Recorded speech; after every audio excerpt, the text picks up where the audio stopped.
आणि आता आढावा घेऊया प्रत्येक जिल्ह्यातल्या घडामोडीचा अर्थात पाहूया 36 जिल्हे 72 बातम्या।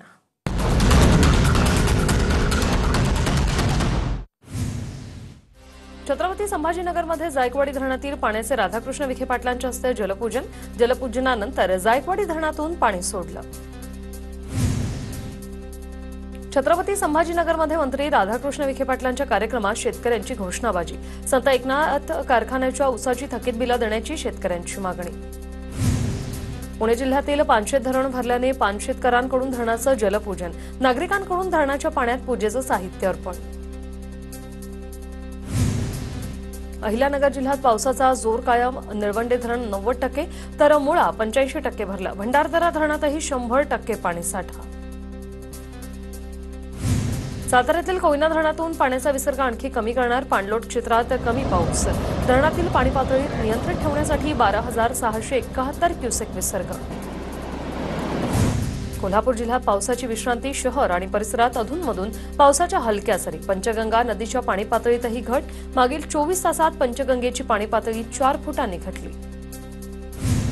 जळगावच्या वाघूर धरणात जुलै महिन्याअखेरीस 62% पाणीसाठा शिल्लक। वाघूर धरणावर जळगाव शहरासह जळगाव MIDC व जामनेर तालुक्याचा पाणीपुरवठा अवलंबून। अमरावतीच्या अप्पर वर्धा धरणात केवळ 57% जलसाठा शिल्लक। या धरणातून अमरावती, बडनेरासह अनेक शहरांना पाणीपुरवठा करण्यात येतो। अप्पर वर्धा धरण न भरल्यास पिण्याच्या पाण्यासह सिंचनाचा प्रश्न निर्माण होण्याची शक्यता। जळगाव शहरातील मेहरुण तलावात पुरेसा जलसाठा नसल्याचं चित्र। तलावात सध्या 50%पेक्षाही कमी जलसाठा। गेल्या वर्षी जुलै महिन्यातच हा तलाव 100% भरला होता।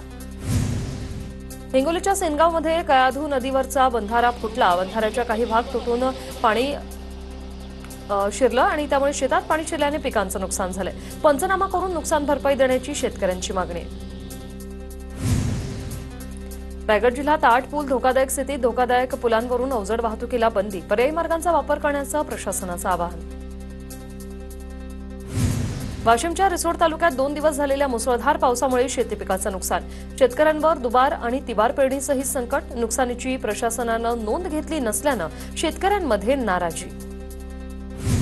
नाशिकमध्ये नाफेड NCCFच्या कांदा खरेदीला 4 ऑगस्टपर्यंत मुदतवाढ। 6 लाख मेट्रिक टन कांदा खरेदीचं उद्दिष्ट पूर्ण।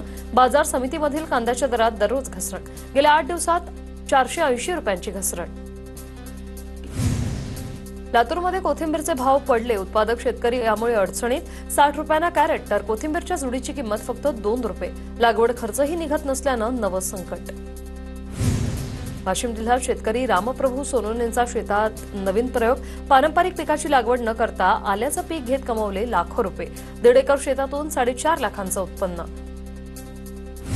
2 दिवसांपासून पडत असलेल्या पावसामुळे धुळे जिल्ह्यातील पिकांना जीवनदान। रिमझिम पावसामुळे धुळे जिल्ह्यात कांदा लागवडीला सुरुवात। महाराष्ट्रातील शेतकऱ्यांच्या प्रश्नावर महाविकास आघाडीचं संसदेच्या पायऱ्यांवर आंदोलन। शेतकऱ्यांच्या प्रश्नावर चर्चा करण्याची विरोधकांची मागणी। बीडच्या केजमधील आडस गावात शेतकऱ्यांचं पाण्याच्या टाकीवर चढून आंदोलन। शेतकऱ्यांकडून शेतात जाण्यासाठी रस्ता देण्याची मागणी। सोलापुरात प्रहार संघटनेच्या वतीने भीक मागू आंदोलन। समाज कल्याण विभागाच्या अधिकाऱ्यांना चिल्लर देण्याचा इशारा। समाज कल्याण विभागात जात पडताळणी प्रमाणपत्रासाठी 50 ते 60 हजार रुपये मागितले जात असल्याचा प्रहारचा आरोप। पुण्यात सुरू असलेल्या विद्यार्थ्यांच्या आंदोलनाला जळगावातील विद्यार्थ्यांचा पाठिंबा। जळगाव जिल्हाधिकारी कार्यालयाबाहेर विद्यार्थ्यांचं आंदोलन। 3 ते 4 वर्षापासून जलसंधारण विभागाची भरती रखडल्यानं हे आंदोलन। कोल्हापूरच्या कुरुंदवाड शहरात नळपाणी योजनेसाठी सुरू असलेल्या आंदोलनाचा आज 100वा दिवस। आंदोलकांकडून पालिका चौकात आमदार यड्रावकर आणि खासदार धैर्यशील माने यांचे फोटो ठेवून होम हवन। भंडारा जिल्हाधिकारी कार्यालयासमोर महिला बालविकास विभाग आणि आर्थिक विकास महामंडळ संलग्नित कंत्राटी कर्मचाऱ्यांचं आंदोलन। लोकसंचालित साधन केंद्रातील कर्मचाऱ्यांना मासिक मानधन आणि प्रशासकीय खर्चाकरता 25 लाख रुपये निधी देण्याची मागणी। सोलापुरात महिला आर्थिक विकास महामंडळाच्या कर्मचाऱ्यांकडून विविध मागण्यांसाठी